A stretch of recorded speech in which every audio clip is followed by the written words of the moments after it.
¿Sabías que en los momentos más oscuros de la historia surgieron las palabras más transformadoras?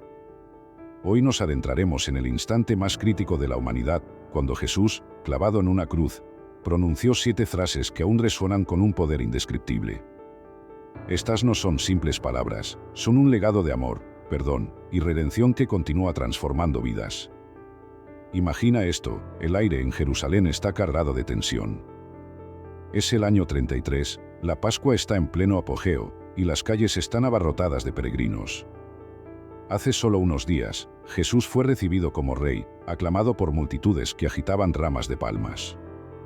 Sin embargo, todo ha cambiado. Ahora, gritos de «crucifícalo» llenan el ambiente, y las autoridades han decidido su destino. Jesús, en medio del sufrimiento extremo, no lanza maldiciones ni se defiende. En lugar de eso, pronuncia palabras que desafían toda lógica humana. ¿Qué pueden enseñarnos estas frases hoy? ¿Qué amor tan profundo puede llevar a alguien a ofrecer perdón en su mayor agonía? Te prometo que al final de este vídeo, entenderás por qué estas palabras cambiaron el curso de la historia y cómo pueden transformar tu vida también. Quédate conmigo, porque exploraremos un mensaje que trasciende el tiempo. Padre, perdónalos, porque no saben lo que hacen.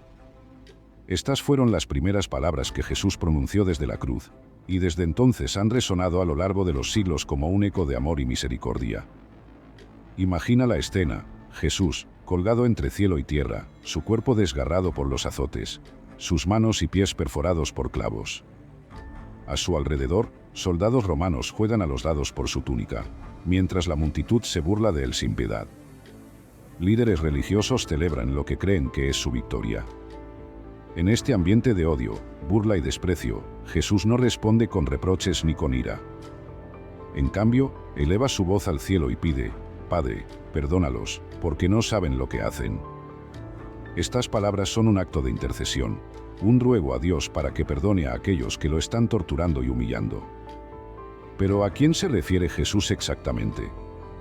En primera instancia, a los soldados que ejecutan la crucifixión, a los líderes religiosos que orquestaron su condena y a la multitud que clamó por su muerte. Sin embargo, su alcance va mucho más allá. Jesús está hablando también de toda la humanidad. En ese momento, Él estaba llevando sobre sí el peso del pecado de todos nosotros. Hay algo profundamente impactante en estas palabras. Jesús, quien fue traicionado, abandonado, humillado y torturado, elige el perdón. Es un perdón que no depende de las acciones o del arrepentimiento de los ofensores. Es un perdón que se da de manera unilateral, nacido del amor más puro y perfecto. Nos desafía a todos nosotros, porque va en contra de nuestra naturaleza humana, que a menudo busca venganza o justicia inmediata. Cuando Jesús dice «Padre», no es solo una expresión de respeto. Es un recordatorio de su relación íntima con Dios, incluso en su momento de mayor sufrimiento. A pesar de todo el dolor físico, emocional y espiritual que estaba experimentando, Jesús sigue confiando plenamente en su Padre Celestial. Esto nos enseña algo profundo: no importa cuán oscura sea la situación, podemos recurrir a Dios con confianza, sabiendo que Él está presente. Pero hay algo más en esta primera palabra. Jesús dice: porque no saben lo que hacen. Esta frase no es una excusa, sino una revelación espiritual. Aquellos que crucificaron a Jesús no comprendían el alcance de sus acciones. No sabían que estaban ejecutando al Hijo de Dios, al Salvador del mundo. Sin embargo, esto no los exime de responsabilidad, pero muestra la profundidad de la misericordia divina. Incluso en nuestra ignorancia o rebelión, Dios ofrece su perdón. El impacto de estas palabras no terminó en ese momento. Siglos después, el perdón que Jesús mostró en la cruz sigue transformando vidas. Pensemos en Esteban, el primer mártir cristiano, quien al ser apedreado clamó: «Señor, no les tomes en cuenta este pecado». O en los incontables cristianos perseguidos a lo largo de la historia, que encontraron fuerza en el ejemplo de Jesús para perdonar a quienes los perseguían. Hoy, esta primera palabra de Jesús nos desafía y nos da esperanza. Nos desafía a perdonar incluso en las circunstancias más difíciles, a soltar el rencor y la amargura que nos pueden consumir. Y nos da esperanza porque nos recuerda que el perdón divino está disponible para todos, sin importar la magnitud de nuestras faltas. Así como Jesús perdonó a los soldados romanos, a los líderes religiosos y a la multitud, también nos perdona a nosotros. El perdón no es un acto fácil, pero es liberador. Jesús no solo predicó sobre el perdón, lo demostró en el momento más crucial. Su ejemplo nos invita a reflexionar: ¿hay alguien a quien necesitamos perdonar hoy? ¿Estamos dispuestos a extender el mismo amor y misericordia que hemos recibido de Dios? La cruz no solo fue el lugar de mayor sufrimiento de Jesús, también fue el escenario de su mayor expresión de amor. Y esa primera palabra, Padre, perdónalos, sigue resonando hoy, recordándonos que el perdón es el camino hacia la libertad y la reconciliación. De verdad te digo que hoy estarás conmigo en el paraíso. Estas palabras, pronunciadas en medio del sufrimiento extremo, revelan el corazón de la gracia divina y la promesa de salvación. La escena es conmovedora. Jesús no está solo en la cruz. A su derecha e izquierda hay dos criminales, hombres condenados por crímenes graves. Ambos enfrentan la misma muerte cruel que él, pero su reacción hacia Jesús no podría ser más diferente. Uno de ellos, lleno de amargura, se une a la multitud en los insultos: ¿no eres tú el Mesías? Sálvate a ti mismo y a nosotros. Es un grito de burla, pero también de desesperación. Un reclamo vacío que busca un milagro solo para escapar del sufrimiento. El otro criminal, sin embargo, muestra una actitud completamente distinta. Reprende a su compañero: ¿no temes a Dios, estando bajo la misma condena? Nosotros, en verdad, recibimos el justo castigo por lo que hicimos, pero este hombre no ha hecho nada malo. Es un momento de reconocimiento profundo. Este hombre, que había vivido una vida de transgresiones, ve en Jesús algo más que un simple condenado. Ve a alguien inocente, alguien santo. Luego, ocurre algo extraordinario. Este ladrón, en sus últimos momentos de vida, se vuelve hacia Jesús con una petición sorprendente: Jesús, acuérdate de mí cuando entres en tu reino. Es un acto de fe increíble. Este hombre reconoce que Jesús es un rey, incluso mientras lo ve colgado en una cruz. Confía en que su reino trasciende el sufrimiento presente, que hay algo más allá de la muerte. La respuesta de Jesús es inmediata y categórica: de verdad te digo que hoy estarás conmigo en el paraíso. Estas palabras son asombrosas por varias razones. Primero, Jesús no solo promete recordar al ladrón, como él pidió humildemente. Le asegura que estará con él, ese mismo día, en el paraíso. No habrá retraso, no habrá condiciones. Su salvación es inmediata. En esta breve interacción, Jesús nos enseña verdades fundamentales sobre la gracia y la salvación. En primer lugar, la salvación no depende de nuestras obras, logros o rituales. Este ladrón no tuvo tiempo para cambiar su vida, hacer buenas obras o ser bautizado. Su fe genuina y su arrepentimiento sincero fueron suficientes. Esto desmonta la idea de que debemos ganarnos el favor de Dios. La salvación es un don gratuito de la gracia divina, disponible para todos los que creen. En segundo lugar, estas palabras nos muestran que nunca es demasiado tarde para volvernos a Dios. Este hombre estaba al final de su vida, con pocas horas de existencia restantes. Sin embargo, encontró en Jesús la puerta hacia la vida eterna. Esto nos da esperanza, recordándonos que no importa cuán lejos hayamos ido, siempre podemos regresar a Dios. La promesa de hoy estarás conmigo en el paraíso también tiene un significado profundo. La palabra paraíso evoca imágenes del jardín del Edén, un lugar de comunión perfecta con Dios. Jesús no solo promete al ladrón un lugar celestial, promete su propia compañía. Esto subraya una verdad clave: la salvación no es solo un destino, sino una relación. La verdadera recompensa no es solo llegar al cielo, sino estar con Jesús. Esta segunda palabra de la cruz también nos desafía a reflexionar sobre nuestra propia fe. ¿Reconocemos a Jesús como nuestro Rey incluso en medio del dolor y la incertidumbre? ¿Somos capaces de confiar en Él, aun cuando todo parece perdido? El ladrón arrepentido nos muestra que la fe verdadera no requiere circunstancias perfectas. Se puede encontrar esperanza incluso en los momentos más oscuros. Mujer, y aquí tu hijo, y aquí tu madre. En este momento de la crucifixión, cuando el sufrimiento de Jesús alcanza su punto máximo, algo extraordinario sucede. En lugar de concentrarse únicamente en su dolor, Jesús dirige su atención a su madre, María, y a su discípulo amado, Juan. Estas palabras no son solo un gesto de cuidado, encierran una profundidad espiritual que trasciende el momento. Imagina la escena. María está al pie de la cruz, contemplando a su hijo, Jesús, agonizando.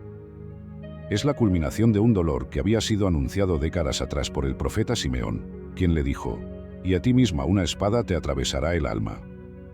Ahora, esa profecía se está cumpliendo. El corazón de una madre está siendo desgarrado mientras presencia el sufrimiento de su hijo, el mismo que había acunado en sus brazos años atrás en Belén.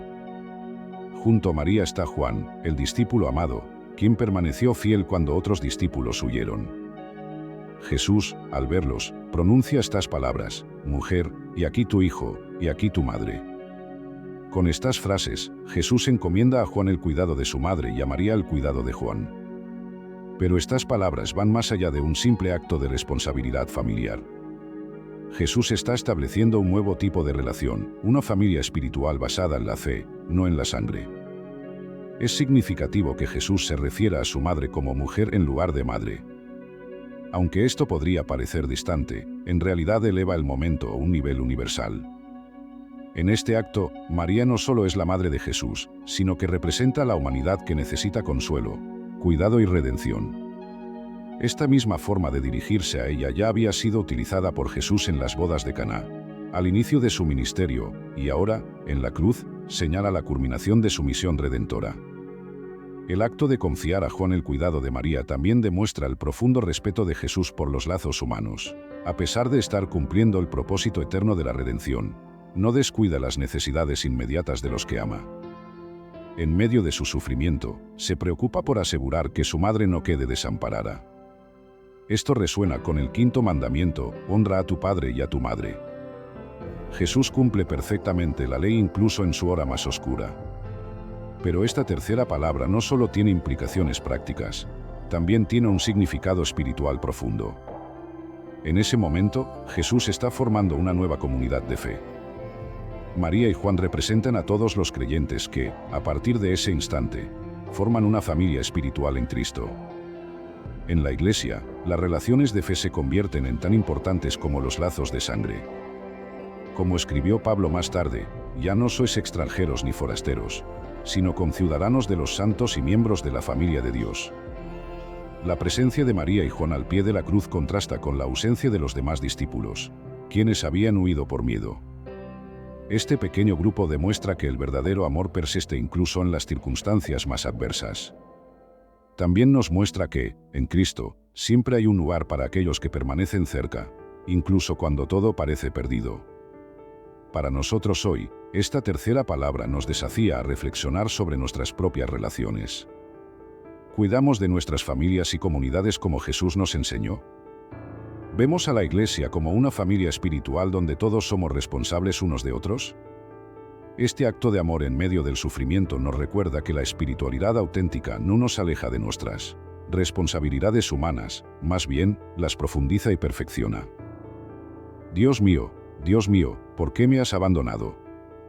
Estas palabras, pronunciadas por Jesús en la cruz, son quizás las más desconcertantes y profundamente humanas de todas.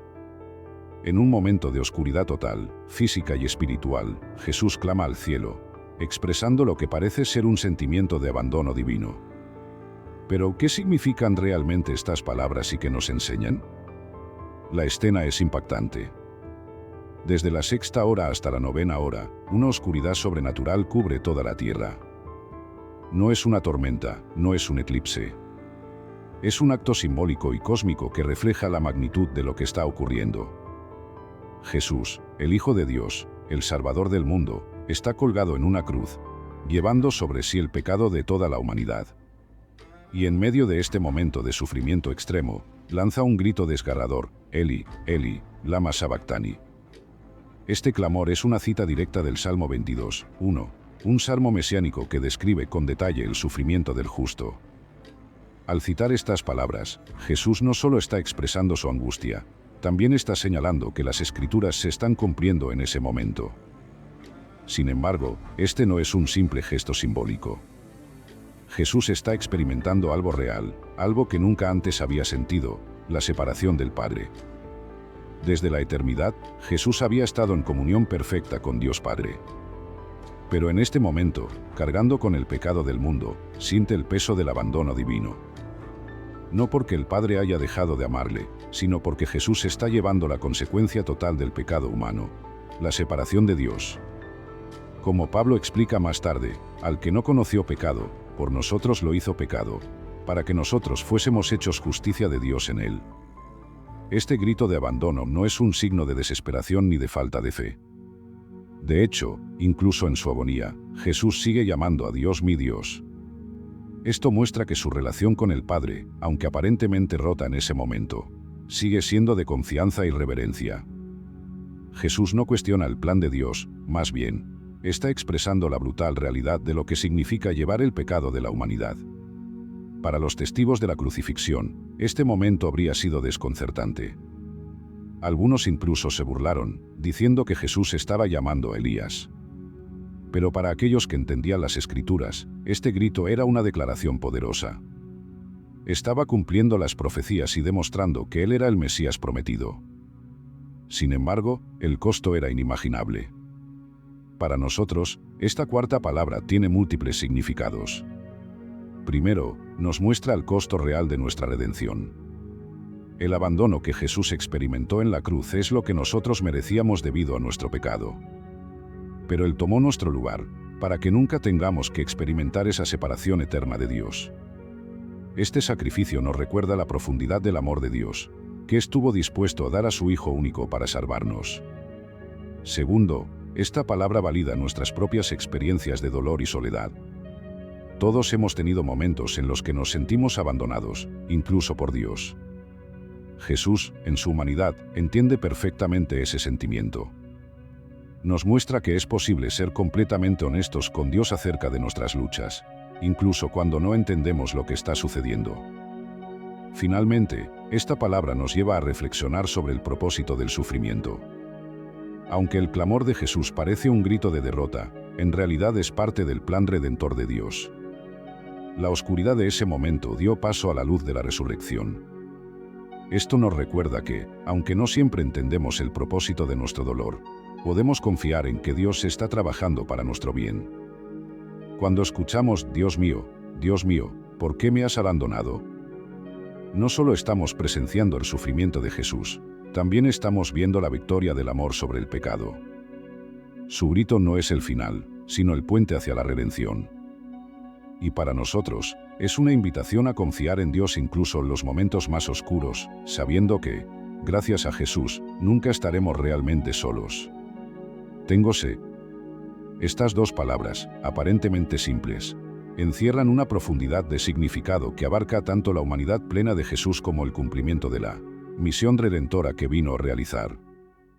En este momento crucial de la crucifixión, cuando Jesús está al borde de la muerte, su declaración tiene múltiples capas que nos invitan a reflexionar. La escena es profundamente física y espiritual. Jesús ha estado colgado en la cruz durante horas, bajo un sol abrasador. Su cuerpo está deshidratado después de la flagelación, la pérdida de sangre y la exposición prolongada. La crucifixión es una forma de ejecución diseñada para maximizar el sufrimiento, y la sed es una de las torturas más intensas que una víctima puede experimentar. Cuando Jesús dice, tengo sed, no está hablando en términos figurativos. Está expresando una necesidad humana básica, recordándonos que, aunque es Dios encarnado, también es completamente humano. Esta palabra también cumple una profecía específica del Antiguo Testamento. En el Salmo 22, que ya había citado en su cuarto clamor, el salmista describe la experiencia del sufrimiento del Mesías. Mi lengua se pega a mi paladar, me has puesto en el polvo de la muerte. Además, en el Salmo 69, 21, se menciona, en mi ser me dieron a beber vinagre. Estos detalles muestran que cada aspecto del sufrimiento de Jesús estaba dentro del plan divino, cumpliendo lo que había sido profetizado siglos antes. Cuando los soldados escuchan su clamor, le ofrecen vinagre en una esponja, levantándola a sus labios.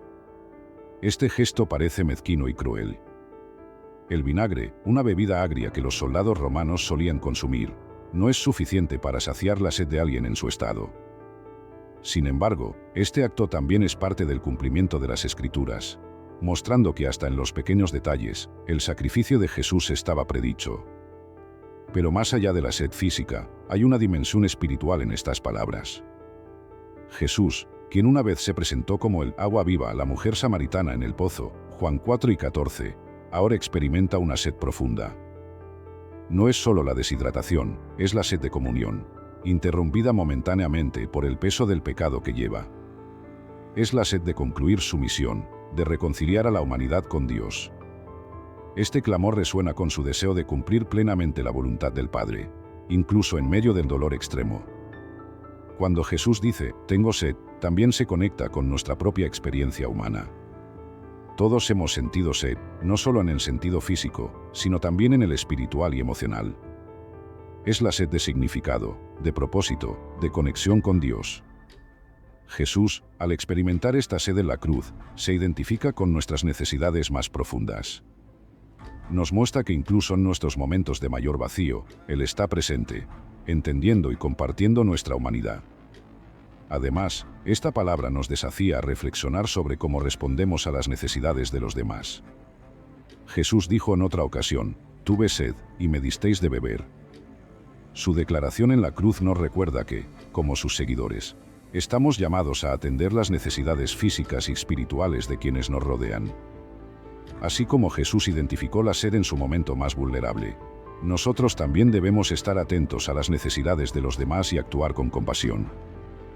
Está consumado. Esta breve declaración, compuesta por una sola palabra en griego, tetelestai, es quizás el grito más poderoso y significativo en toda la historia de la humanidad. No es un susurro de derrota, ni un lamento de resignación, sino una proclamación triunfante. Con estas palabras, Jesús declara que su misión ha sido cumplida de manera perfecta y completa. La escena es solemne y llena de significado. Jesús, después de horas de agonía, habiendo sufrido el rechazo, la tortura física y el peso de los pecados del mundo, pronuncia este clamor con una fuerza que resuena a través de los siglos. Está consumado no solo marca el final de su sufrimiento físico, sino que también señala el cumplimiento total del plan de redención de Dios, un plan que había sido establecido desde antes de la fundación del mundo.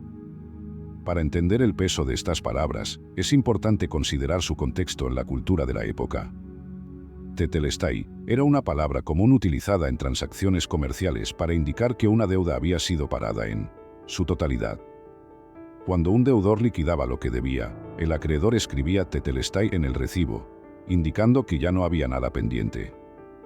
Jesús, con esta palabra, está declarando que la deuda del pecado ha sido completamente saldada. No queda nada más que pagar, porque Él lo ha hecho todo. Pero está consumado no se limita a la dimensión legal de nuestra salvación. También marca el cumplimiento de todas las profecías del Antiguo Testamento que apuntaban al Mesías. Desde Génesis 3 y 15, donde se promete que la simiente de la mujer aplastaría la cabeza de la serpiente, hasta las detalladas descripciones de Isaías 53, cada palabra profética se cumple perfectamente en la vida, muerte y sacrificio de Jesús. En este momento, el plan divino de redención alcanza su clímax. Además, esta palabra señala el fin del sistema de sacrificios del Antiguo Testamento. Durante siglos, el pueblo de Israel había ofrecido sacrificios de animales como una forma temporal de expiar sus pecados. Sin embargo, estos sacrificios nunca pudieron eliminar completamente el pecado. Eran una sombra de lo que estaba por venir. Con el sacrificio perfecto de Jesús, el Cordero de Dios, ese sistema quedó obsoleto. El velo del templo, que separaba el lugar santo del lugar santísimo, se rasgó de arriba a abajo en el momento de su muerte, simbolizando que el acceso a Dios ya no estaba restringido. Gracias a Jesús, todos podemos acercarnos al Padre con confianza. Está consumado, también marca la derrota definitiva de Satanás y las fuerzas del mal. En la cruz, Jesús cumplió la promesa hecha en Génesis de aplastar la cabeza de la serpiente. Como escribió Pablo en Colosenses 2 y 15, despojando los principados y a las potestades, los exhibió públicamente, triunfando sobre ellos en la cruz. Lo que parecía una victoria para el enemigo era, en realidad, su derrota definitiva. Con su muerte, Jesús rompió el poder del pecado y de la muerte, abriendo el camino para la vida eterna. para nosotros hoy, está consumado, tiene un significado profundamente personal. Nos recuerda que nuestra salvación no depende de nuestras obras, esfuerzos o méritos. Todo lo necesario para reconciliarnos con Dios ya ha sido hecho por Jesús. Su sacrificio es suficiente. No necesitamos añadir nada más, simplemente debemos aceptar este regalo con fe y gratitud. Sin embargo, esta palabra también nos desafía a vivir en respuesta a esa victoria. Aunque la obra redentora de Jesús está completa, nuestra misión como sus seguidores continúa. Estamos llamados a vivir como testimonios vivos de su gracia, compartiendo su mensaje de amor y esperanza con el mundo. La declaración de Jesús, está consumado, nos asegura que no luchamos por nuestra salvación, sino desde la victoria que Él ya ha ganado. Padre, en tus manos encomiendo mi espíritu. Estas fueron las últimas palabras de Jesús antes de entregar su vida. En ellas se encuentra el cierre perfecto de su misión terrenal y un modelo supremo de confianza absoluta en Dios. En este momento, Jesús, quien había soportado el dolor físico, la separación espiritual y el peso de los pecados del mundo, entrega su espíritu al Padre en un acto de entrega voluntaria y lleno de fe. La escena es solemne y profundamente conmovedora. Después de pronunciar "está consumado", declarando que su misión redentora estaba cumplida, Jesús dirige su último aliento a Dios, no con desesperación, sino con una confianza serena. Él no es una víctima pasiva, incluso en la muerte, toma una acción deliberada, entrega su espíritu al Padre. Es importante notar que Jesús no dice que su vida le es arrebatada. Como lo había declarado anteriormente, nadie me la quita, sino que yo la doy por mí mismo. En estas palabras, Jesús cita el Salmo 31, 5, un salmo de confianza que comienza diciendo: «En tus manos encomiendo mi espíritu, tú me has redimido, oh Señor, Dios de verdad». Al usar esta escritura, Jesús no solo reafirma su fe en el Padre, sino que también conecta su muerte con las promesas de las Escrituras. Nos muestra que incluso en el momento más oscuro, el pueblo de Dios siempre ha tenido un refugio seguro en las manos de su Creador. Padre es una palabra clave en esta última declaración. Aunque en la cuarta palabra Jesús clamó: Dios mío, ¿por qué me has abandonado?». Aquí la relación es restaurada. La comunión que había sido momentáneamente interrumpida por el peso del pecado ahora se restablece. El sacrificio ha sido aceptado, y Jesús se dirige nuevamente al Padre, mostrando que la obra redentora ha concluido en perfecta armonía. La frase «en tus manos encomiendo mi espíritu» también nos invita a reflexionar sobre el significado de las manos de Dios en las Escrituras. Son manos de creación, que formaron al ser humano del polvo. Son manos de provisión, que guiaron al pueblo de Israel a través del desierto. Son manos de protección, que sostienen a los justos en medio de las adversidades. Y ahora, son manos de redención, que reciben al Hijo en su sacrificio perfecto. Este acto final de Jesús es un modelo para todos los creyentes. Nos enseña cómo enfrentar la muerte, no con miedo, sino con confianza. Para Jesús, la muerte no era el final, sino una transición hacia la presencia eterna del Padre. Esta misma esperanza está disponible para nosotros gracias a su sacrificio. Como Pablo declaró más tarde: «Para mí el vivir es Cristo, y el morir es ganancia». Pero estas palabras no solo nos preparan para la muerte, también nos enseñan cómo vivir. La vida de fe es una vida de entrega constante, en la que confiamos nuestras almas, nuestros planes y nuestras preocupaciones a las manos amorosas de Dios. Si Jesús, en su agonía, pudo decir: «Padre, en tus manos encomiendo mi espíritu», ¿cuánto más nosotros podemos confiar en Él en nuestras luchas diarias? Además, esta declaración final de Jesús también tiene implicaciones trinitarias. El Hijo entrega su espíritu al Padre en un acto de comunión eterna, realizado a través del Espíritu Santo. Es un recordatorio de que la redención no es solo una obra del Hijo, sino de toda la Trinidad. El Padre planeó la salvación, el Hijo la ejecutó en la cruz, y el Espíritu Santo la aplica a nuestras vidas. El impacto de estas palabras ha resonado a lo largo de los siglos. Esteban, el primer mártir cristiano, repitió un eco de estas palabras cuando estaba siendo apedreado: «Señor Jesús, recibe mi espíritu». Incontables creyentes, enfrentando persecución o muerte, han encontrado consuelo en este acto final de confianza de Jesús. Nos recuerda que, al final, no estamos abandonados ni perdidos. Estamos en las manos de un Dios que es fiel y digno de nuestra confianza. Hoy, estas palabras siguen siendo un desafío y una invitación. ¿Estamos dispuestos a encomendar todo nuestro ser a Dios, no solo en la muerte, sino también en la vida? Confiemos en sus manos cuando enfrentamos incertidumbre, sufrimiento o pérdida. La cruz nos muestra que esas manos son seguras, capaces y amorosas. Padre, en tus manos encomiendo mi espíritu no es solo una frase final, es una declaración de victoria. Es un recordatorio de que la muerte de Jesús no fue una derrota, sino el cumplimiento de su misión. Y es una promesa de que, así como el Padre recibió al Hijo, también nos recibirá a nosotros cuando llegue nuestro momento. Estas palabras nos llaman a vivir y morir con una fe que se apoya plenamente en Dios, sabiendo que en sus manos hay redención, paz y vida eterna. Las 7 palabras de Jesús en la cruz no son solo declaraciones, sino un testamento vivo del amor, el perdón y la redención divina. En ellas encontramos un mensaje profundo que abarca desde el perdón incondicional hasta la confianza absoluta en Dios. Cada una de estas palabras, pronunciadas en un momento de agonía, nos invita a reflexionar sobre la profundidad del sacrificio de Cristo y el impacto que tiene en nuestras vidas. Primero, consideremos el mensaje del perdón. Desde la primera palabra, Padre, perdónalos, porque no saben lo que hacen, Jesús nos muestra que el perdón no es un acto condicionado, sino una decisión que libera tanto al que lo otorga como al que lo recibe. Nos desafía a perdonar, incluso en circunstancias que parecen imposibles, y nos recuerde que la gracia divina siempre está disponible para todos. Luego, nos encontramos con la promesa de salvación en la segunda palabra. De verdad te digo que hoy estarás conmigo en el paraíso.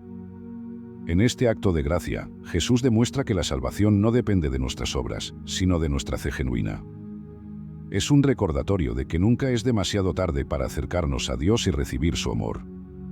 La tercera palabra, mujer, y aquí tu hijo, y aquí tu madre, nos invita a cuidar de nuestras relaciones humanas y a valorar nuestra comunidad espiritual.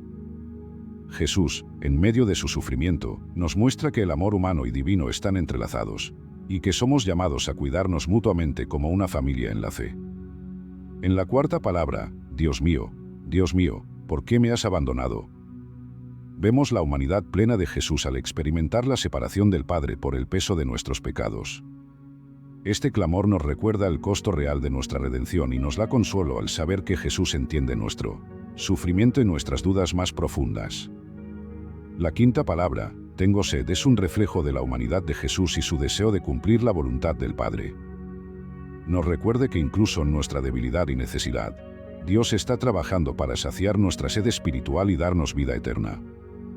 Con la sexta palabra, está consumado, Jesús proclama su victoria sobre el pecado y la muerte.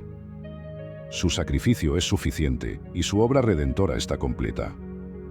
Este grito triunfante nos asegura que nuestra salvación no depende de nuestros esfuerzos, sino del amor perfecto de Dios. Finalmente, en la séptima palabra, Padre, en tus manos encomiendo mi espíritu, Jesús nos da un modelo de confianza absoluta en Dios. Nos enseña que la fe no es solo para la vida, sino también para la muerte, y que podemos confiar en las manos amorosas del Padre en todas las circunstancias. Estas palabras, juntas, forman un arco perfecto de redención. Comienzan con el perdón y terminan con la confianza, llevando consigo un mensaje de esperanza, amor y reconciliación.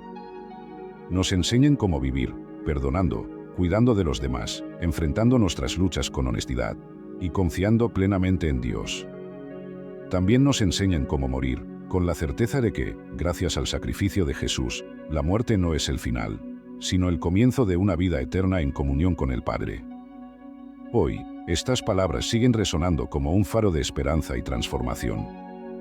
Nos invitan no solo a contemplar el sacrificio de Jesús, sino a responder a él.